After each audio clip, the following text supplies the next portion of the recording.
קלטו עניין. בחור יושב במופע בניו יורק, כל כך מתלהב ממנו, עד שהוא עושה הכל כדי להביא אותו לארץ, והוא נמצא כאן איתנו. יונתן ריפטין. שלום לך. ספר לנו, ברקע הצופים שלנו עוד רגע יראו על איזה מופע אנחנו מדברים, ספר לנו על אותו רגע שאתה יושב במופע בניו יורק, ואתה כה נפעם שאתה אומר, אני חייב שגם החברים שלי יצפו בו. מעניין שאתה שואל, כי את הרגע עצמו אני לא זוכר, כי אני לא זוכר כלום מאותו רגע. זה היה פשוט חוויה עוצרת נשימה, ודקה אחרי שיצאתי משם אמרתי, מה זה היה? אני חייב לראות את זה שוב. עכשיו, לצערי זה היה יום שבת, ויום למחרת כבר הייתה לי טיסה חזרה. מה שקרה זה שאמרתי, טוב, אין מה לעשות, חייבים להביא את זה לארץ, אחרת אני לא אראה את זה. ומה, אתה איש עסקים, אתה כבר הבאת מופעים ארצה, אתה מבין בזה משהו? אתה נראה לי ילד בן 12. תודה. ילד בן 12 לא, קצת יותר. לא, אבל יש לי איזשהו באג של כשאני רואה משהו שאני רוצה, אז אני עושה את זה. זה משהו כזה. ועד כמה קשה היה לשכנע את הפלנטריום, שיקחו את היצירה הזאת, שיציגו אותה? יפה, שאלה טובה. בעיקרון, זה מוסד ציבורי. על השאלות. כן. זה של העירייה? מה זה? הפלנטריום שייך לעיריית תל אביב? הפלנטריום נמצא במוזיאון ישראל. מה שראינו, רק בוא ניכנס שנייה אחת, ראינו רק כמה תמונות, מה שאנחנו רואים עכשיו זה ויז'ואל. זה מה שרואים באמת? כן, זה מה שרואים באמת. מה, זה על מסך?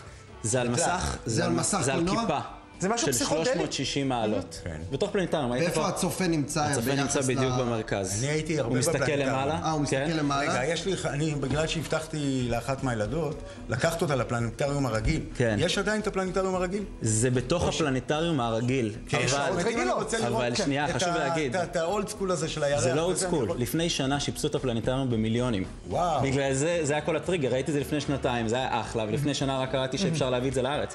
עד אז טכנולוגית לא היה אפשר לעשות את זה. אבל זה בעצם פיתוח של מה שאנחנו פותחים בכל מוזיקה במחשב נגיד, ואתה רואה פשוט מוזיקה שמלווה באיזה מין קליפ פסיכודלי מתמיד כזה, וזה בעצם הגדלה של העניין, נכון? זה אותו דבר. זה הגדלה בעוד שני ממדים. ממד אחד כי אתה נמצא בפנים וזה עוטף אותך ב-360 מעלות, והגדלה נוספת שכל הבמה מסתובבת ויש רוח ויש פליקרים וזה אתה חווה את זה על עצמך. עכשיו, אני מבין שגם עשית איזושהי התאמה לצופים הישראלים. למה בכלל היה צריך התאמה ואיזה התאמה עשית? אוקיי, אז במקור זה הפקה של MTV2 ומובי שעשה לזה את הפסקול המקורי.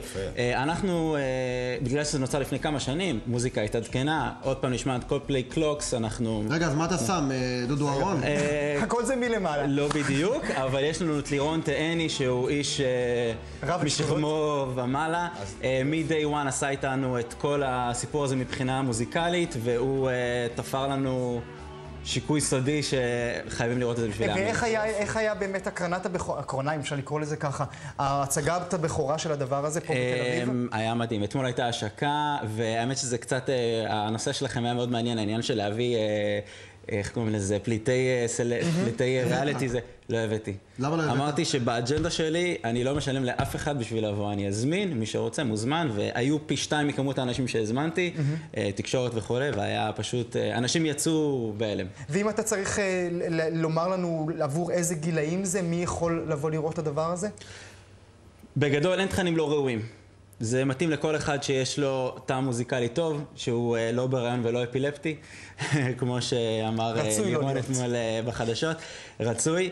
ובעיקרון אנחנו מכוונים ליותר 18 עד 35 צרכני מוזיקה, תרבות, חדשנות, דיגיטל וכו'. זה יהיה כל יום, מיום שבוע הבא. 18, אני חושב שזה גם מגניב לילד בן 14. שנייה, יש עוד הרבה פרטים באתר שלנו, Sonic Vision co.il, מיום חמישי הבא, כל יום חמישי בפלנטריום, מ-8 בערב, כמה הקרנות. רני, מילה אחת? קודם כל, הוא בא פה עם בת הזוג שלו, ומי מאיתנו לא היה בחול ושתה איזה משקה ואמר, וואי, הייתי מת להביא את זה לארץ. והוא עושה את זה. הוא לא הביא משקה, הוא הביא משהו שנגע בו, איזו יצירת אומנות, אני בעד כל אחד שיעשה משהו בתרבות הישראלית כזאת. נהדר. יונתן, אני רוצה להודות לך שבאת אלינו, והרבה הצלחה עם הדבר הזה.